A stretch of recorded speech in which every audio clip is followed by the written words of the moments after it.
We are back, the Golden V podcast, a wet, dark Sunday night that could only indicate maybe that the cross might be Yep. around the corner. And if you know my next guest, which if you follow the podcast for a long time, you should know our next guest. The recently, and I didn't know this, re-signed of the Vancouver Warriors Captain, Brett Mydske. Brett, how are you?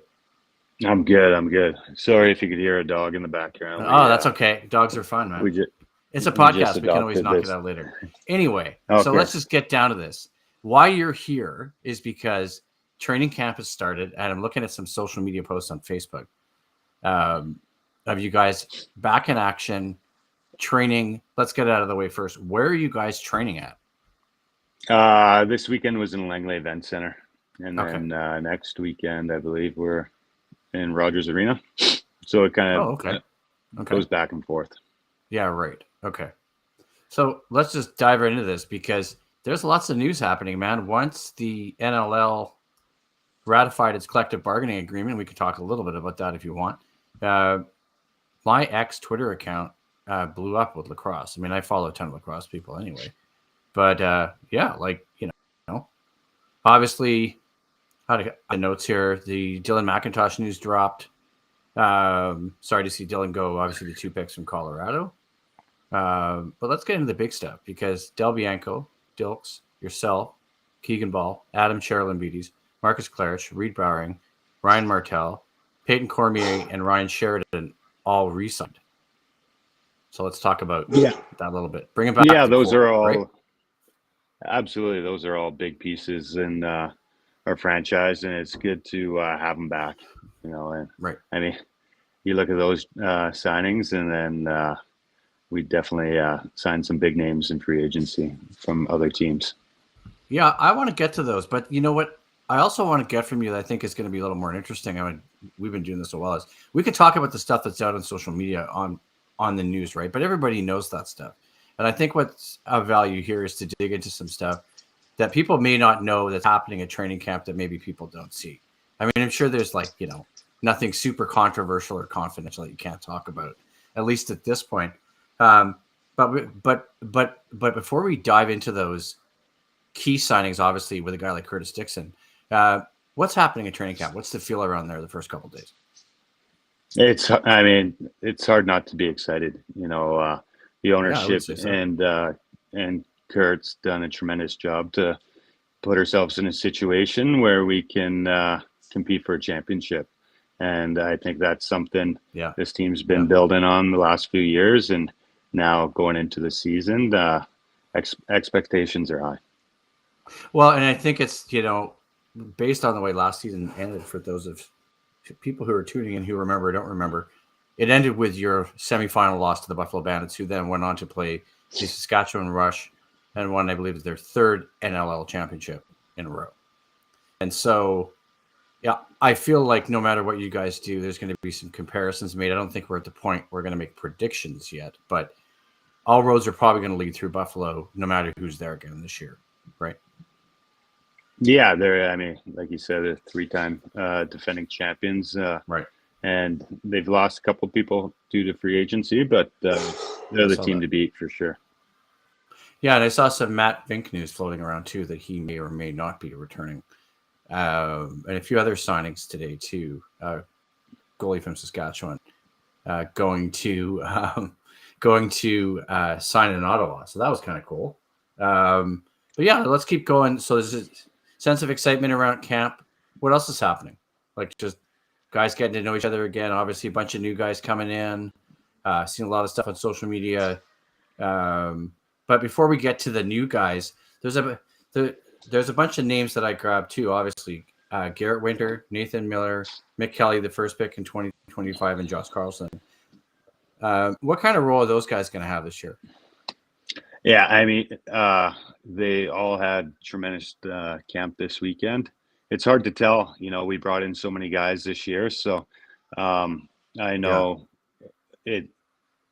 To have a good team, you need a good mix of veterans and youth. So, Kurt picked those guys for a reason, and whenever they're ready, they can. Well, 2 guys are from Denver, so they're offensive middies, and they really impressed me in camp. Good. And then Miller, he played. He won the Minto Cup last 2 years. He played junior with Coquitlam. So okay, that makes sense. Yeah, no, I didn't get a chance to do research on all these guys, but that's why you're here. Obviously, we've talked about the key signings. We've talked about these 4 guys, and then obviously Ben Gagnon, Boris Maximenko, and Jaden LeBerge were all drafted. I noticed that Boris obviously played for the Bellies. It looked like he was in a Bellies uniform, the picture that I saw. So I'm assuming not the senior team. No, I think he's. Geez, I don't even know how old he is. I heard he was 18 years old. So he's got potentially another 3 years of junior lacrosse. Right. So he's a very good young goaltender right now, and he's got 2 goalies to look up to and learn from. So he's a good spot. Because I was going to get to that too. But obviously, we know what's happening with Christian. I mean, we can talk about Christian, but I sort of feel like, for lacrosse enthusiasts, or if you follow this podcast, or if you follow lacrosse, it's like, I mean, I read the press release from the club too, and I'm like, I mean, we can review that, but I think people know that stuff already. And obviously, Walshy is gone, which is too bad. But Aiden Walsh, but Connor O'Toole is going to obviously be backing up this season. Yeah. No, he's moving up the depth chart with Walshy being gone, so he'll be ready if we need to call upon him. Yeah. No, I remember he played part of that game last year in San Diego, right before you guys got Del Bianco. He played 1 quarter, I think. Yeah. So there was a bit of seasoning there, but I mean, not enough. But okay, so let's keep cruising here. So let's get to the nitty gritty then, or let's get to the superstars. Curtis Dixon. I mean, all these guys are Kurt's guys from Calgary too, right? So Curtis Dixon comes in. What do you think? Because I had also had another note about defense, but let's talk about Curtis first. I mean, he's future Hall of Famer for sure. He's a local product. He's from Port Coquitlam. I grew up playing against him my whole life. He's my age, and I played with him in junior. So we got some history there, and so it's nice to have him on the team. I mean, for those that don't know him and stuff, he's just a highlight machine. He's got the nickname Superman from his But we got to get other info too, right? So yeah, go ahead. Go ahead. So I mean, Curtis is Curtis, right? I mean, Jesse King's another one, right? So and then Reese Callies, I don't know a lot about. We can talk a little bit more about Jesse and Reese and Shane Simpson. Let's start with Jesse first. Jesse, he's a big left-hander from Victoria. He's a phenomenal player. He's regarded as one of the best quarterbacks, offensive quarterbacks in the league. He's a great facilitator, good finisher, big body.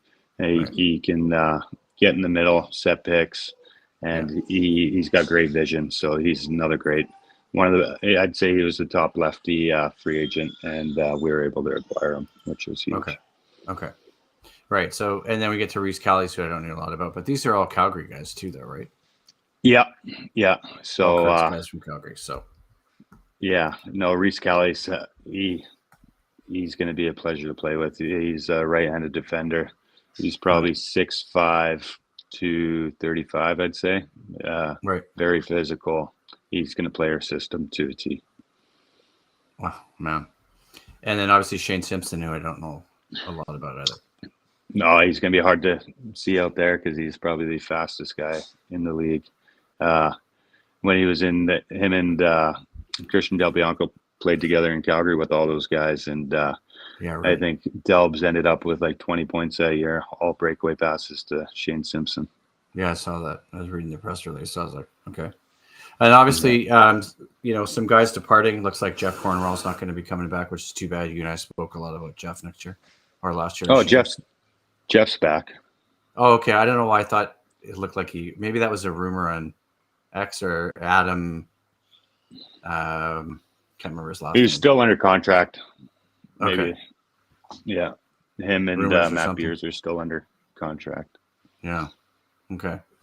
So we talked about the excitement about camp. What else is happening? Because obviously, it's a couple of days worth of drills, right? But give us a little bit of insight on that. What is the starting process if people show up? physical? Yeah, no, it was a good pace. I thought we had 3 practices in less than like 24 hours. So I was really impressed with the chemistry that our offense had this weekend.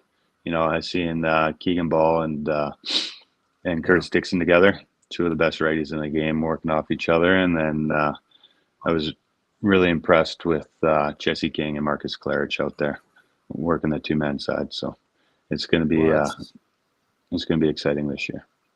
Well, because I seem to remember you and I talked about that a while back. Like year one of Kurt's plan was like make all the changes, drafting guys, foundation. Year 2 was such a success. The turnaround at the end of the season, making the playoffs, beating Rochester, really hanging in there against Buffalo. I thought. I don't think those games were where you guys were really dominated at any point. There's some spots there where you guys probably could have won that one game at home.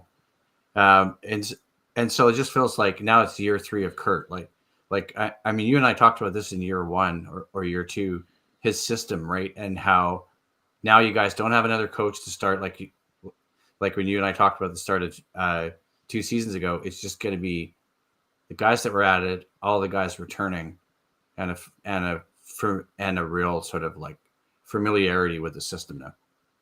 Yeah, absolutely. Like I think when we talked, there was 3 coaches in 3 years, so it's tough tough for the players to get used to the systems. But and what's nice is there's a lot of players now on the team that even if they weren't on the team last 2 years, they played with Kurt before, and so they're familiar with his systems and stuff like when he was in Calgary.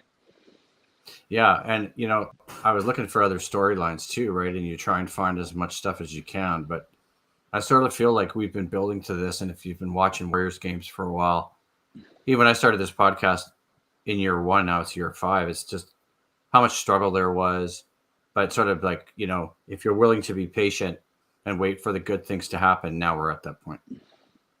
Yeah, now it's just up to the players to perform. Oh, I think you guys will perform. I'm. You mentioned that sense of excitement, but I don't know. There's really something, building around this team. I saw the atmosphere at Rogers Arena last year, especially in the second half of the season. Some of those wins down the stretch, and then obviously beating Rochester, right? Like, I just, the team chemistry, the way Christian was playing, it just looks so natural to me. I was like, wow, I've seen one end of the spectrum 3 years ago. Now I've seen the other end of the spectrum. It's kind of like if you stuck with us, or if you stuck with the team and I'm podcasting, so I'm reporting on the team, but I'm also a fan. But this is a little different, right? But if you kind of been loyal, or you kind of been a little patient with Kurt, and Kurt's history in the league and his success, like year 3 is going to be sweet, I think. Yeah, no, absolutely. I think the fans have a lot to look forward to this year. All right. I don't have anything else for you. Thank you for doing this. I know you're busy. You're probably tired after all the practices, and we're going to get a chance to talk to you throughout the season again. Thanks for staying in touch. Okay. My pleasure. Thanks for having me on. Yeah. Good to see you again. Take care. I hope you don't hear the baby crying or no, that's dog totally barking. Fine. No, that's totally fine. Okay. Talk to you soon. Take care. All right. Have a great night. Bye-bye. You too, Brett. Bye.